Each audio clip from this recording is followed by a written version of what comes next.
उद्धव ठाकरेंनी शेंडाची वगैरे वार्ता करू नये। महाराष्ट्राचा सर्वात मोठा शेंडा उद्धव ठाकरेच आहे। आम्हाला त्यांचा सगळं इतिहास माहिती आहे, ते कसे आहेत माहिती आहे। जो माणूस साध्या नीलकंठला घाबरतो त्यांनी शेंडाचे वगैरे मोठमोठ्या वार्ता करू नये। तुम्ही स्वतःच्या कर्तृत्वावर काय केलं उद्धव ठाकरे ते अगोदर महाराष्ट्राला दाखवा। काँग्रेसच्या मतांवर, मुस्लिम समाजाच्या मतांवर उड्या मारू नका। विनायक राऊत यांनी जे आरोप केले आहेत ते आरोप किती तथ्य आहे त्या आरोपांमध्ये हे येणाऱ्या काळामध्ये जनतेला कळेलच। खरं तर विनायक राऊत सध्या रिकामटेकडे आहेत, त्यांचा वेळ जात नाही आणि पराभवानंतर आता जवळपास 20-21 दिवस झाले आणि 20-21 दिवसानंतर त्यांना साक्षात्कार झाला की कदाचित या निवडणुकीमध्ये असं झालं। 20-21 दिवस का विनायकराव झोपले होते का? निवडणुकीच्या काळामध्ये घडलेल्या या ज्या घटना आहेत असं त्यांचा आरोप जो आहे, मग त्यांनी निवडणूक आयोगाला तेव्हाच तक्रार केली का नाही?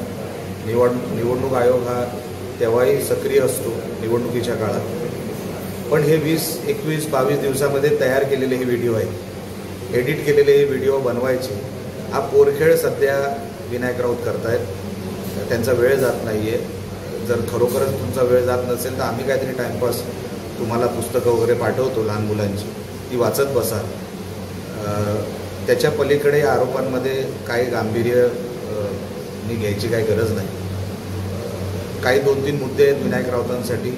एक म्हणजे तुम्हाला 21 दिवस हे का लागले हे आरोप करण्यासाठी? म्हणजे तुम्ही व्हिडिओ शोधत होता का, एडिट करत होता का? इथून तिथून व्हिडिओ एडिट करून तुम्हाला निवडणूक आयोगाला द्यायचे असतील म्हणून कदाचित तुम्हाला हा 20-21 दिवसाचा काळ लागला। दुसरा विषय म्हणजे विनायक राऊत तुम्ही स्वतःचं मतदान निवडणुकीच्या अगोदर हे मुंबईला का शिफ्ट केलं ह्याचं उत्तर आम्हाला कधीतरी द्या।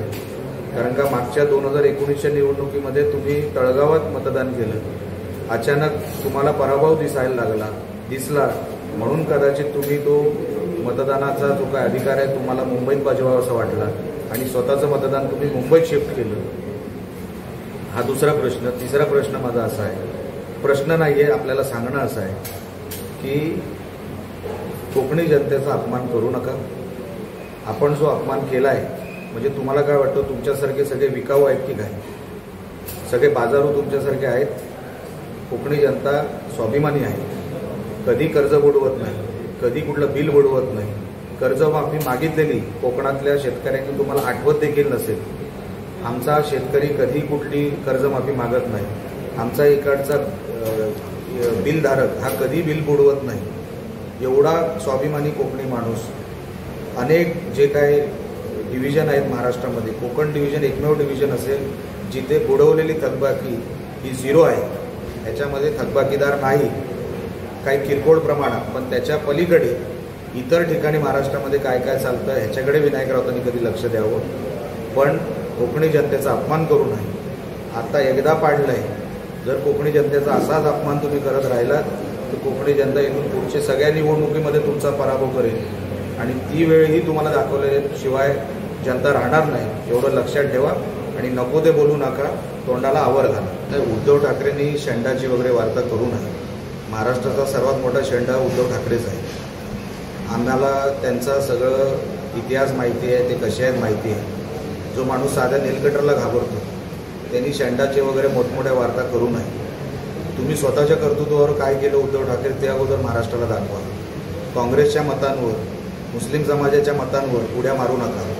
ही हिंदुत्वाची मतं नाहीत। हिंदुत्वाची मतं कुठली असतील तर ती आमच्या युतीला मिळालेली मतं, ही हिंदुत्वाची मतं, ही आकडेवारी सांगते। तुम्ही काँग्रेसच्या ज्या काही आणि मुस्लिम समाजाच्या मतांवर ज्या काही तुम्ही मतं घेतली ती तुमची मतं नाही, तुमच्या कर्तृत्वाचा त्याच्याशी संबंध नाही, एवढं लक्षात ठेवा। आणि ज्या दिवशी तुम्हाला काँग्रेस समर्थन काढून घेईल तुमची लायकी काय आहे हे महाराष्ट्राला कळेल। डिपॉझिट वाचवण्या इतकी पण मतं तुम्हाला मिळणार नाही, एवढं आपण लक्षात ठेवा।